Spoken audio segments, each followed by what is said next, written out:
অনেকদিন আগের কথা। এক গ্রামে এক গরিব কিন্তু অত্যন্ত দয়ালু কাঠুরে বাস করত।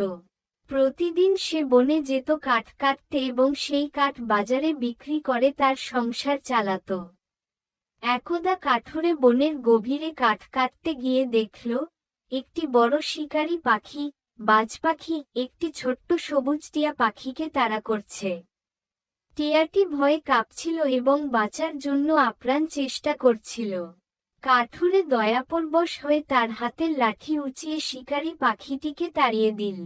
ছোট্ট টিয়াটি প্রাণে বেঁচে গেল। টিয়াটি কৃতজ্ঞতায় কাঠুরের কাঁধে এসে বসল এবং বলল, হে দয়ালু মানুষ, আপনি আজ আমার প্রাণ বাঁচিয়েছেন। আমি আপনার এই ঋণ কোনোদিন ভুলব না।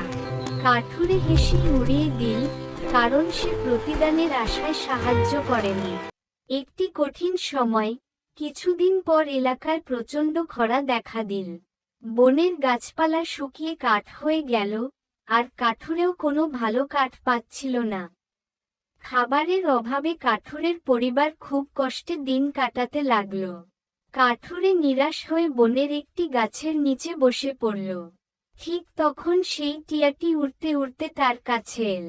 কাঠুরেকে বিষণ্ণ দেখে টিয়াটি বলল, বন্ধু, তুমি হতাশ হও না, আমার সাথে এসো। টিয়াটি কাঠুরেকে বনের এমন একটি দুর্গম অংশে নিয়ে গেল, যেখানে আগে কেউ যায়নি। সেখানে সে একটি বিশাল পুরনো চন্দন গাছ দেখিয়ে দিল। চন্দন কাঠের দাম সাধারণ কাঠের চেয়ে অনেক বেশি। কাঠুরে সেই মরা চন্দন গাছের ডালপালা সংগ্রহ করল। টিয়াটি আরও বলল, এই ডালগুলো বাজারে নিয়ে যাও, কিন্তু যাওয়ার পথে নদীর ধারে যে নীল পাথরগুলো পড়ে আছে, সেগুলো কুড়িয়ে নিও। কাঠুরে অবাক হয়ে দেখল, পাথরগুলো আসলে সাধারণ পাথর ছিল না, সেগুলো ছিল দামি রত্ন যা বৃষ্টিতে মাটি ধুয়ে বেরিয়ে এসেছিল। উপসংহার: কাঠুরে সেই চন্দন কাঠ আর রত্ন বিক্রি করে অনেক টাকা পেল। তার দারিদ্র্য দূর হল, কিন্তু সে তার পুরনো দয়ালু স্বভাব হারাল না। সে তার উপার্জনের একটি অংশ দিয়ে বনের পশু পাখিদের জন্য পানির ব্যবস্থা করল।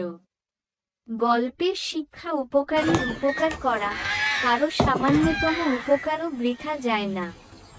সততা ও দয়া দেখালে প্রকৃতি কোনো না কোনোভাবে তার প্রতিদান দেয়।